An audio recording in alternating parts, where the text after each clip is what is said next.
Well, it's a picture of students at Middlebury College in Vermont preventing a lecture by sociologist Charles Murray last week. Instead of choosing not to attend the lecture, or God forbid listening to his ideas and then debating them, the students attacked him and even injured a professor, escorting Murray so badly that she went to the hospital. Well, thankfully, some professors are fed up with this.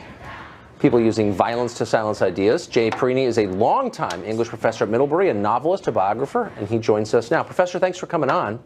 Hey, thank you, Tucker. It's good to be on your show. So I doubt, I'm just guessing, you agree with Charles Murray. I don't think you're a figure on the right, but you seem just no. Right. That's what I thought. And so, but you're distressed. I think I'm interpreting this correctly by the unwillingness of students to hear ideas they disagree with. And so you've come up with a list of principles that really, I love them so much. I don't want to suck up too much, but they were great.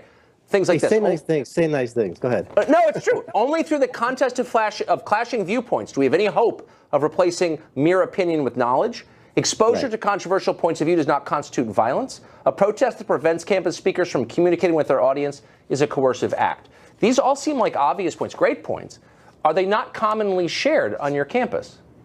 You know, actually, I think they are commonly shared.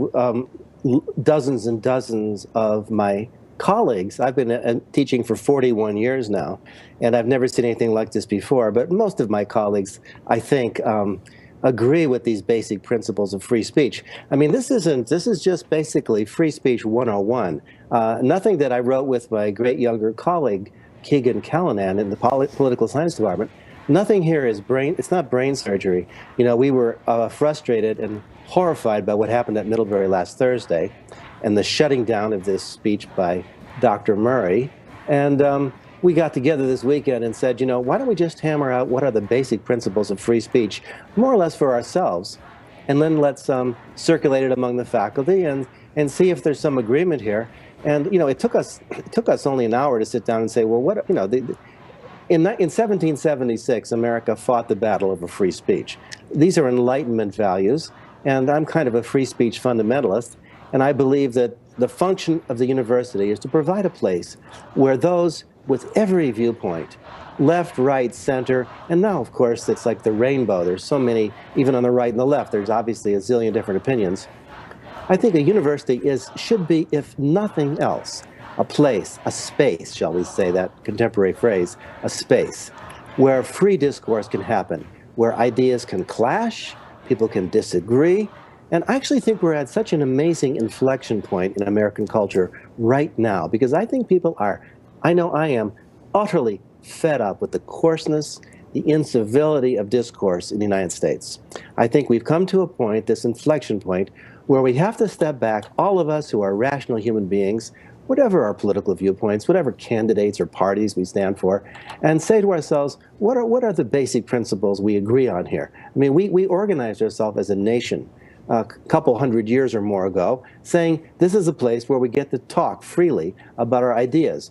We set up these universities based on Enlightenment principles, and we supposedly adhere to them. I mean, I hope and believe that my own classrooms are a place where students can challenge me and feel free to challenge me. They don't shut me down, and I never shut them down. Amen. Well, I'm for that. There was one point in here that I thought was so wise, it stirred my heart, actually. You wrote, and I'm quoting, a good education produces modesty with respect to our own intellectual powers and opinions, as well as openness to considering contrary views. This is what is lacking in this debate, is modesty. People believe that their way is right and that no one else could have an alternative view. Do you think that modern university life inculcates that modesty in students? Well, obviously it doesn't, and I think it's a problem. And I think it's why we have to go back, unfortunately, to Free Speech 101 and what is the purpose of the university. And I think inculcating modesty, why should we be modest? I mean, I have a lot to be modest about. I don't know that much. None of us do. You don't. I don't. Exactly. We all, Robert Frost, I did a biography of Frost 20 years ago, and I love his phrase. He said, you know, we all proceed on insufficient knowledge. Exactly. And I think you proceed, I mean, here you are, I'm sure debating a million people, going over a lot of ideas. You proceed on insufficient knowledge. I'm not accusing you of that because no, you're right, I do. Of course. I proceed in my life on insufficient knowledge, and that's why we have to be modest. And I mean, I think we have to actually teach people modesty. Yes. And I think that's one thing that's where we have failed. And the problem is we're not really frankly, seeing modesty anywhere in the culture very often. No, and that's the key to parenthood, is raising children who know what they don't know. Really quickly, we're almost out of time. How many of your colleagues signed this? What percentage would you say of the faculty signed this statement of belief? I'd say we're certainly up to a quarter.